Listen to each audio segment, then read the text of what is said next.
As you saw from that image, on-camera flash can look pretty good. Listen, today I'm going to show you some tips and tricks that I use to make this look good.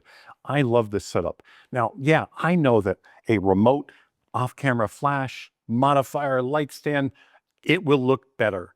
It can look better, but making this look good is so much fun because this is all you have to carry around, and it's really not that hard. So let's get into the video. I'll show you some tips and tricks on how to do this.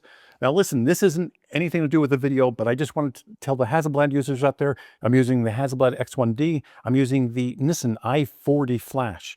Now, I have the SF40, which Nissan makes for Leica. Now, because it has the Leica name on it, it's an extra $400.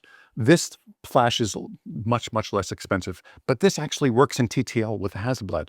Really impressed. So that's what I'm using for this today. But again, this is not about that. This video is about on-camera flash and the stuff I do to make it look good.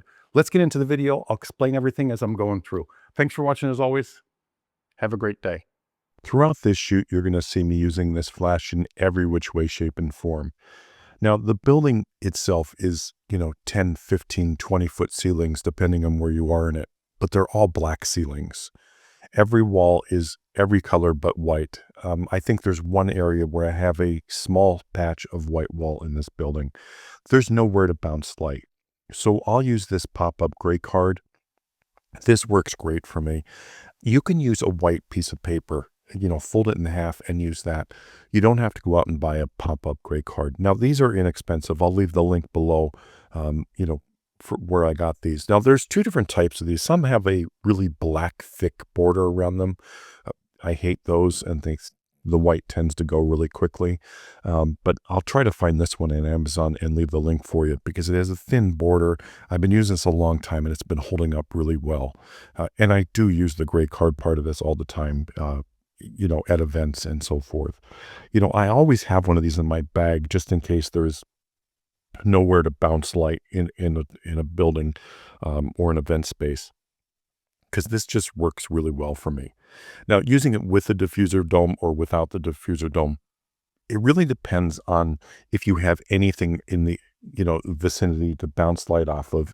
If you don't, the closer you are, you can use that diffuser dome. It'll spread the light just a little bit more around her. But if you're further away or using just a little bit lower ISO, I take the diffuser dome off when I'm bouncing it, so I have more power going into that bounce, and it gives me this kind of look. So, that you have to play that by ear on how you're using it and how far you are. Now, I wanted to show you a straight flash right against the subject without the diffuser dome versus with the diffuser dome. There's no difference. It may take down some specular highlights, but that's it. The only thing this does is reduce your power and make you use more battery power quickly, quickly. So if you're not going to bounce, like a lot of times I will angle that light up just a little bit. Even if there's nowhere to bounce it, there's no ceiling to bounce it off of, I'll put that white bounce card up on the flash, and then I'll put that diffuser dome up. It gives me just a little bit more surface area, a little bit higher light, and it works really well for me 90% of the time. Most of the events that I do, I'm shooting like this with that light at that angle with that bounce card up underneath the diffuser dome. It pushes light forward. Now, this does tend to use more battery power, but I get a nice look from it. So, that's why I use it like this. In vertical mode, it's obviously not going to do any good because that, the bounce card inside that dome is obviously off to the left. It doesn't do much. But you can see here, I use it all the time, and it's mostly pointed at her. I am losing some light going up, but it doesn't matter to me because I'm getting, more of a surface area and more push forward like this. Now you can see I angled it just a little bit to the left here because I want to get more light towards the back and a little bit less to the right, because if you're shooting at an angle like this, obviously the right side would be more power.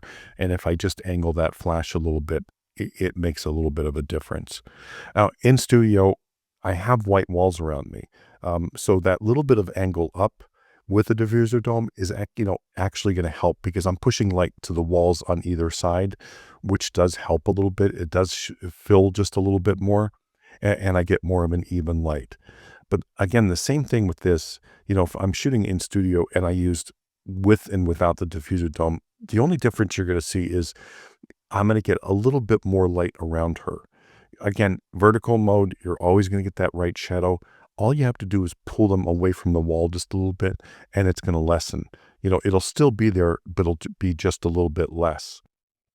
But this, when I have a white wall, I'm going to use that diffuser dome because you can see they're kind of close, and it's going to help the overall look of this. But I really wanted to show you, the in studio with the white walls, the difference between the, with and without the diffuser dome, because you're going to really be able to see a difference here. So great card. You'll notice me shoot this throughout the shoot. I use this all the time. And, it's for post-processing, but it helps so much and it saves me a lot of time because I can just grab that white balance and then batch produce it throughout. Anyway, so let me just show you really quickly the flash with and without the diffuser dome in studio with white walls, because you're going to actually see a difference now. So here it is without the diffuser dome. It's going directly to her. It's a little bit harder light, obviously, but it's not going to be any softer with that diffuser dome. On her herself. It will fill in some, some shadows when I throw the diffuser dome on, but that's it. Now you can see here, I get good coverage, because I have that wide angle plate down. But when I throw this on the diffuser dome and point it directly at her, the only difference you're going to see is that little bit more of a spread of light because it has room to bounce around. But the shadows, they don't change. It's still the same hard shadow that it was before. Again, the only thing that's going to change is that light coming from the sides is going to fill in just a little bit more, and it fills in my backdrop a little bit more. Other than that, it's the same exact light. So, use that sparingly, because it's just going to, drop your battery power down and make your flash work a lot harder. So I just wanted to get that point across. Now, again, with this, whether I'm shooting vertical or horizontal, if I'm shooting vertical, I'm still going to get that shadow. You can see it there. But if I just pull her away from the backdrop, again, it's going to fall off a little quicker. Or if I raise that up just a little bit, again, this is an aiming thing. But once you get this down, it's really easy to do. And you can get some really like almost off-camera looks with just this little bounce. Again, before you go out and buy one, just grab a white piece of paper, bend it, fold it in half and try it. Now, the further you hold it away, the harder it is to aim. But again, you're going to get good at it, and you can see that angle down because of that distance. Anyway, thanks for watching. I hope you enjoyed the shoot. If you have any questions, leave them below.